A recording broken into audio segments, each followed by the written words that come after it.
वे में। दोस्तों वीडियो अच्छा लगे तो लाइक एंड सब्सक्राइब करें और वीडियो को शेयर करें। दोस्तों किसी ने बहुत कमाल की बात कही है कि सफलता एक दिन में नहीं मिलती, लेकिन एक ही चीज़ को बार बार करने में एक ना एक दिन जरूर मिलती है। तो दोस्तों एक बार फिर स्वागत है आपका SSC GD 2022 T20 mock test series में। ये प्रैक्टिस सेट का ये 7वां वीडियो है। मैं आशा करता हूँ इससे पहले जितने भी वीडियो आपको कराए जा रहे हैं उनका एनालिसिस आप लोग जरूर करते होंगे और उस क्वेश्चन के आधार पर आप लोग अपनी तैयारी को अपनी धार देते होंगे, जरूर देते होंगे उस धार को। तो दोस्तों आइए हम लोग चलते हैं आज के पहले क्वेश्चन की तरफ। तो पहला क्वेश्चन है दोस्तों, भारत में राष्ट्रीय आय का मुख्य स्रोत कौन सा क्षेत्र है? बताइए इसका आंसर क्या होगा। प्राथमिक क्षेत्र, बी द्वितीय क्षेत्र, सी तृतीय क्षेत्र या डी विदेशी क्षेत्र। बताइए इसका आंसर क्या होगा।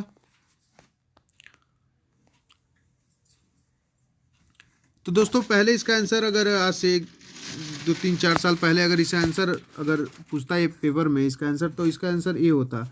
लेकिन आजकल के समय में भारत अपने विकासशील देशों में शामिल हो चुका है, तो आजकल के आज इसका आंसर अगर आज ये क्वेश्चन अगर पूछे तो इसका आंसर हो जाएगा सी, क्योंकि प्राथमिक क्षेत्र का योगदान आज 17% केवल रह गया है। द्वितीय क्षेत्र का योगदान 29% रह गया है। तृतीय क्षेत्र का योगदान 55%। सबसे ज़्यादा तृतीय क्षेत्र का प्राथमिक क्षेत्र में वो क्षेत्र आते हैं जैसे प्रकृति से जो संबंधित होते हैं, जैसे कि कृषि हो गया, मत्स्य पालन हो गया, ये सब प्राथमिक क्षेत्र में आते हैं। द्वितीय क्षेत्र में उद्योग आते हैं, जैसे कोई फैक्ट्री हो गई या विनिर्माण क्षेत्र जहाँ फैक्ट्री में जो कुछ उत्पादन होता है। तृतीय क्षेत्र में जैसे सरकारी नौकरी हो गई, जो जहाँ हम सेवाएं देते हैं, वो तृतीय क्षेत्र में शामिल।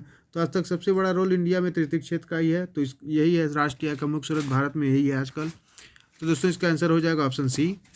आइए अगले क्वेश्चन की तरफ। व्यापार संतुलन वस्तुओं ये फिल इसको भरना है, बराबर होता है, किस में बराबर होता है? आयात निर्यात करने बराबर होता है व्यापार संतुलन, या निर्यात में से आयात घटाने पे निर्यात ज़्यादा रहे आयात कम रहे तो ऐसे होता है, या आयात में से निर्यात घटाने पे होता है व्यापार संतुलन बराबर? भैया इनमें से कोई नहीं। बताइए इसका आंसर क्या हो जाएगा। तो दोस्तों इसका आंसर हो जाएगा ऑप्शन डी, इनमें से कोई नहीं। ये कैसे बताइए। जब हम किसी देश को आयात जितना करते हैं उतना अगर निर्यात करेंगे तभी व्यापार संतुलन बराबर रहेगा। तो इसी वजह से इसका ऑप्शन हो जाएगा ऑप्शन डी, इनमें से कोई नहीं। आइए अगले क्वेश्चन की तरफ। भारत की राजकोषीय नीति में निम्नलिखित में से कौन सा उद्देश्य शामिल नहीं है? ऑप्शन ए पूर्ण रोजगार, ऑप्शन बी कीमत स्थिरता, ऑप्शन सी संपत्ति आय का न्योचित वितरण, या ऑप्शन डी अंतर्राष्ट्रीय व्यापार का विनियमन। बताइए इसका आंसर क्या हो जाएगा। तो दोस्तों इसका आंसर हो जाएगा ऑप्शन डी, अंतर्राष्ट्रीय व्यापार का विनियमन। राजकोषीय नीति क्या होता है? राजकोषीय नीति केवल देश का ही एक हिस्सा होता है, ना कि अंतर्राष्ट्रीय व्यापार से इसका कोई लेना देना नहीं। तो देश में पूर्ण रोजगार आता ही है। कीमत स्थिरता, कीमत बढ़े या घटे तो ये अपने देश के ही अंदर रहेगा। संपत्ति एवं आय अपने ही देश का या अपना ही आकलन करते हैं, तो ये हो जाएगा। तो ये तीनों अपने देश से ही संबंधित है। राजकोषीय नीति में तीनों शामिल रहेगा। अंतर्राष्ट्रीय व्यापार से इसका कोई मतलब नहीं है, तो इसलिए इसका आंसर हो जाएगा ऑप्शन डी, अंतर्राष्ट्रीय व्यापार का विनियमन। आइए अगला क्वेश्चन देखते हैं हम लोग। बल द्वारा किया गया कार्य धनात्मक होता है जब बल की क्या में विस्थापन होती है? तो बताइए। क्वेश्चन में कुछ मिसप्रिंट है हमको लग रहा है। नहीं, इसमें फिल इन द ब्लैंक भरना है इसका। बताइए बल द्वारा किया गया कार्य धनात्मक तो कब होता है धनात्मक?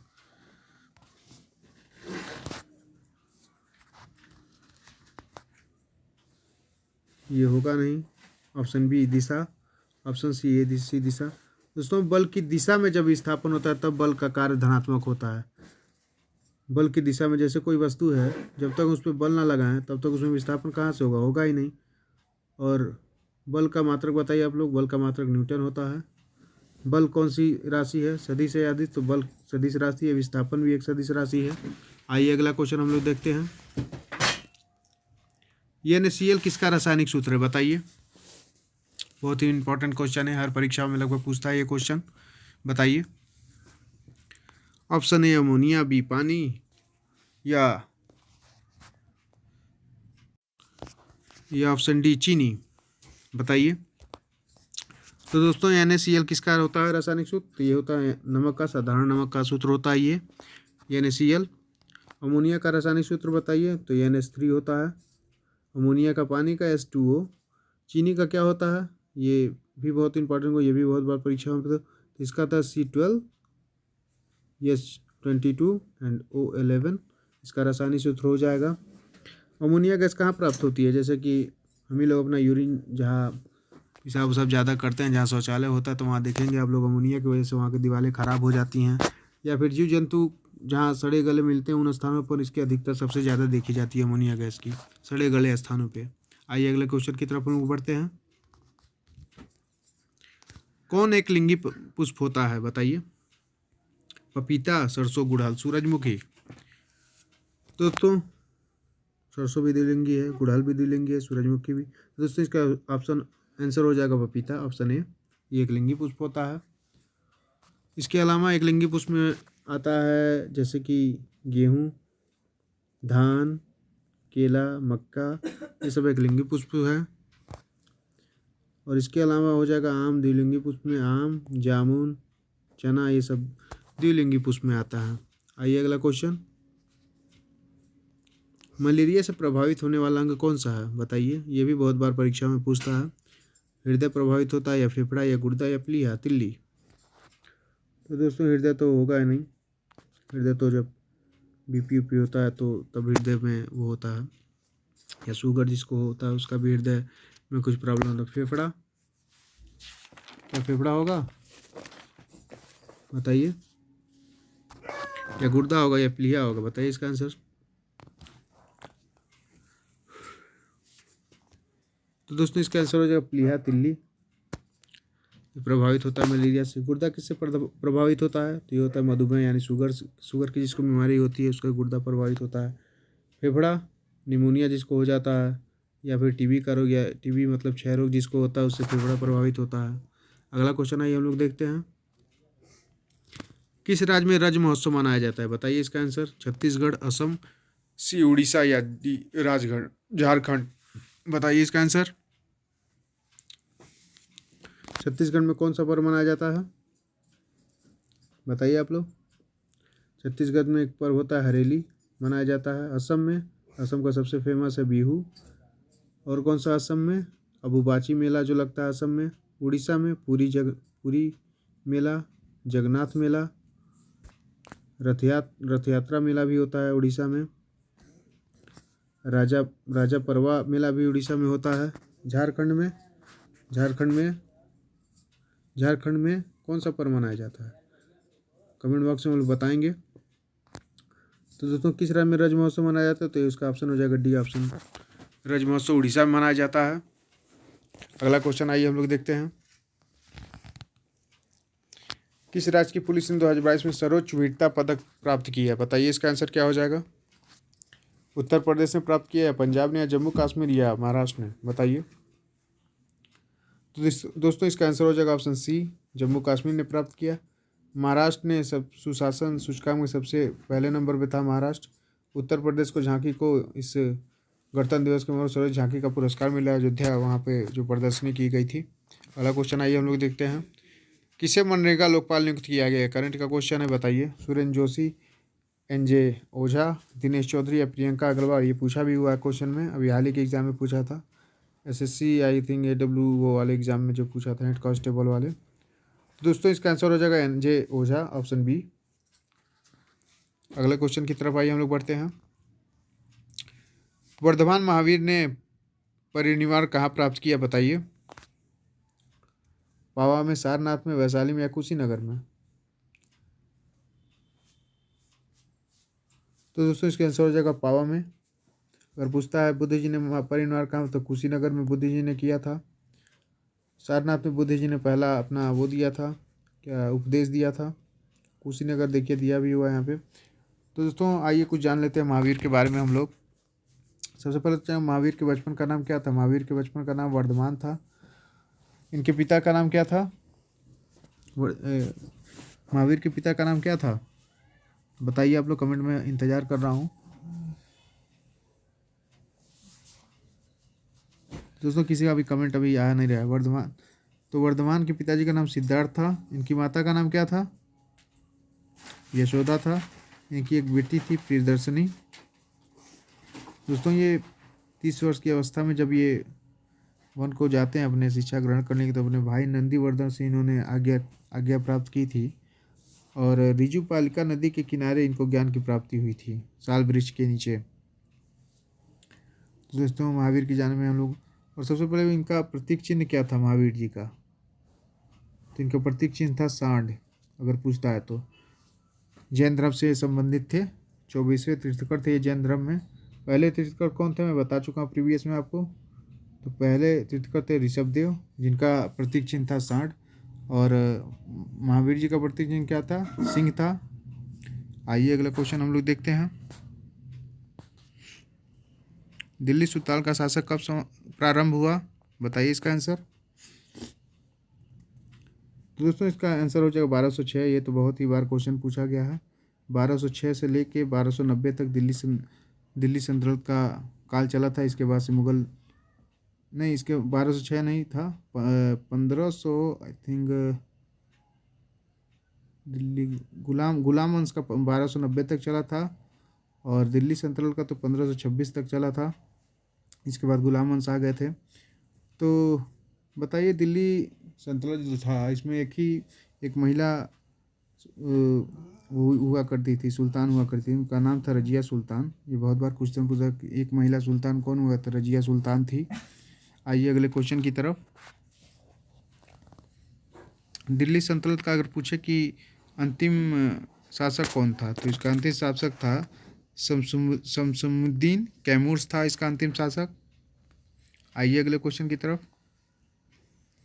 भारत में डच का सबसे प्रारंभिक उपनिवेश कहाँ था? तो इसका आंसर बताइए। मछलीपट्टनम, पुलिकट, या सूरत, या अहमदाबाद। दोस्तों इसका आंसर हो जाएगा मछलीपट्टनम में था। आइए अगले क्वेश्चन की तरफ। शिवाजी ने कितनी बार सूरज को लूटा? ये भी बहुत बार क्वेश्चन पूछा हुआ है, खासतौर से एसएससी के एग्जाम में। तो दोस्तों इसका आंसर हो जाएगा ऑप्शन सी, 2 बार लूटा था। एक बार लूटा था 1664 में, और एक बार लूटा था 1670 में। सन भी पूछता है। शिवाजी ने चौथ एवं सरदेशमुखी नामक कर व्यवस्था भी चलाई थी। और शिवाजी के गुरु का नाम क्या था? शिवाजी के गुरु का नाम कोंडदेव था। इनके पिताजी का नाम शाहजी भोसले था। इनकी माता का नाम क्या? हम जीजाबाई था, बहुत बार पूछता है। शिवाजी की माता का नाम जीजाबाई, इनके पिता का नाम शाहजी भोसले था।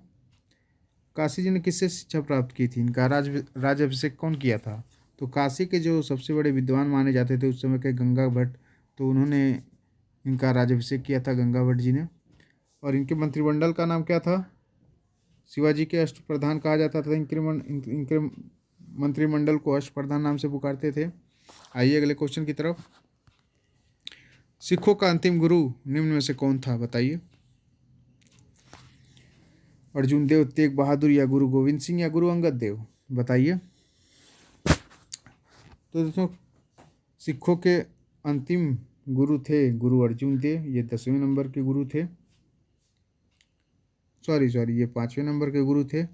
10वें नंबर के गुरु थे गुरु गोविंद सिंह, जो कि 10वें नंबर के थे। और इन्होंने ही 5 प्रकार के जो कंकार चलाए थे, जैसे कि कंघा, कृपाण, कच्छा, कड़ा, केस, जो आज सिख भी लेके आप देखे होंगे किसी सिख को लेके वो पगड़ी पहना ही रहता है, तलवार लटकाए रहते। तो ये 5 जो कंकार थे ये गुरु गोविंद सिंह के द्वारा ही चलाए गए थे। गुरु अंगद देव दूसरे गुरु थे सिखों के। इन्होंने गुरुमुखी लिपि की प्रारंभकर्ता माना जाता है इनको। गुरु तेग बहादुर ये 9वें गुरु थे। गुरु अर्जुन देव ये 5वें गुरु थे सिखों के। इन्होंने ये अमृतसर में जो जल वाला वहाँ मंदिर है, उस जल में जो मंदिर हरमिंदर साहब का निर्माण करवाया था, इन्होंने है। ये 5वें गुरु थे गुरु अर्जुन देव। आइए अगला क्वेश्चन हम लोग देखते हैं। क्रिस्टोफर कोलंबर कहाँ का था? कहाँ का ये था? बताइए। इन कहाँ खोजे? वेनिस का था, या जिनोवा का था, या स्पेन का था, या पुर्तगाल का था? पहली बात हम जानें कोलंबस ने किसकी खोज की थी, किस देश की खोज की थी? तो सबसे शक्तिशाली देश अमेरिका की खोज की थी इसने 1498 में। और ये जिनेवा का था। जिनेवा कहाँ पे है आज के समय में? इटली में है। भारत की खोज कितने की थी? बताइए। वास्को डी गामा ने की थी। आइए अगले क्वेश्चन की तरफ। त्रिपुरा में कुल कितनी संसदीय सीटें हैं? संसदीय सीटें पूछ रहा है, ध्यान दीजिएगा आप लोग। संसदीय सीट में यानी मतलब कि जैसे राज्यसभा और लोकसभा दोनों मिला कितनी सीटें हैं त्रिपुरा में? तो दोस्तों इसका आंसर हो जाएगा 3 सीटें हैं, ऑप्शन बी। 2 हैं लोकसभा में त्रिपुरा में और 1 है राज्यसभा सीट। इसके अलावा 2 सीटें कहाँ कहाँ पे हैं? जैसे कि मेघालय में 2 सीट है, अरुणाचल प्रदेश में 2 सीट है, गोवा में 2 सीट है, मणिपुर में 2 सीट है। तो कुल 5 राज्यों में 2 लोकसभा की सीटें हैं। आप लोग याद रखेंगे। इसका ट्रिक क्या बना सकते हैं? TMA GM कुछ भी अपने हिसाब से बना लेंगे। इसका ट्रिक नहीं याद होता है तो 4-5 पढ़ेंगे, आपको याद हो जाएगा। आइए अगले क्वेश्चन की तरफ। मध्य प्रदेश उच्च न्यायालय की पीठ कहाँ स्थित है? बताइए। भोपाल, ग्वालियर, इंदौर या जबलपुर? तो मध्य प्रदेश की उच्च न्यायालय की पीठ जबलपुर में स्थित है। इसके 2 खंडपीठ भी हैं, जैसे कि एक ग्वालियर में है और एक इंदौर में है इसका खंडपीठ। इसके अलावा उत्तर प्रदेश में भी जो एक पीठ है सर्वोच्च पीठ, उसको माना जाता है इलाहाबाद में जो है सबसे जो न्यायालय उच्च न्यायालय उसको माना जाता है। और उत्तर प्रदेश में एक और खंडपीठ है उच्च न्यायालय का, वो है लखनऊ में। आइए अगले क्वेश्चन की तरफ। तिब्बत में सांगपो कहलाने वाली नदी कौन सी है? गंगा, ब्रह्मपुत्र या सिंध या तीस्ता? बताइए। तिब्बत में एक ही वहाँ नदी है, हाँ, तिब्बत में सांगपो। तो दोस्तों इसका आंसर हो जाएगा ऑप्शन बी, ब्रह्मपुत्र नदी। ब्रह्मपुत्र नदी है वहाँ पे। इसको हम लोग क्या जानते हैं यहाँ पे इंडिया में, इसको जब ये अरुणाचल प्रदेश में आती है,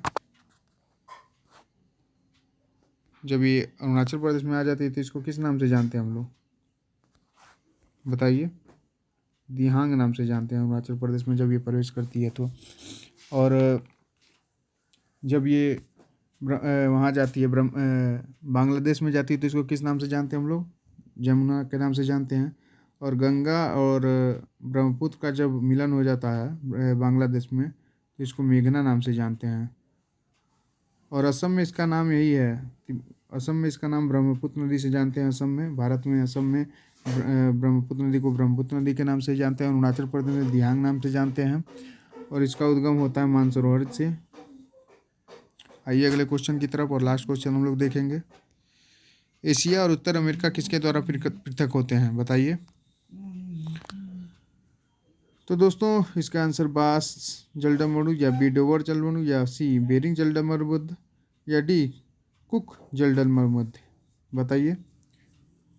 तो दोस्तों इसका आंसर हो जाएगा बेरिंग जलडमरुमध्य, ऑप्शन सी इसका आंसर है। डोवर जलडमरुमध्य किसको अलग करता है? बताइए। दोस्तों ये ब्रिटेन और फ्रांस को अलग करता है। और कुक जल संधि कहाँ है? ये न्यूजीलैंड में है। ये जावा सागर और हिंद महासागर को जोड़ता है। ये जावा सागर और हिंद महासागर को जोड़ता है कुक जलडमरुमध्य। बेरिंग जलडमरुमध्य एशिया को उत्तर अमेरिका से अलग करता है। डोवर जलडमरुमध्य ये क्या करता है? ब्रिटेन को फ्रांस से अलग करता है। तो दोस्तों इस प्रकार हम लोगों ने देखा टॉप 20 क्वेश्चन, जो कि कभी ना कहीं SSC के एग्ज़ाम में कभी ना कभी क्वेश्चन ये पूछा भी गया है। ऐसे ही क्वेश्चन हम लेके आते हैं आपके लिए। इसका प्रैक्टिस आप लोग डेली करेंगे तो इन्हीं में से 70% क्वेश्चन आपको SSC GD के परीक्षा में देखने के लिए मिल जाएंगे। तो दोस्तों आज के क्वेश्चन में बस इतना ही था। कल हम फिर मिलेंगे एक नए क्वेश्चन के साथ। तब तक के लिए नमस्कार, bye bye and take care. दोस्तों इसका अगर PDF चाहिए तो लिंक है इसका डिस्क्रिप्शन बॉक्स में, आप लोग देख लेंगे। चलिए हम लोग कल मिलते हैं।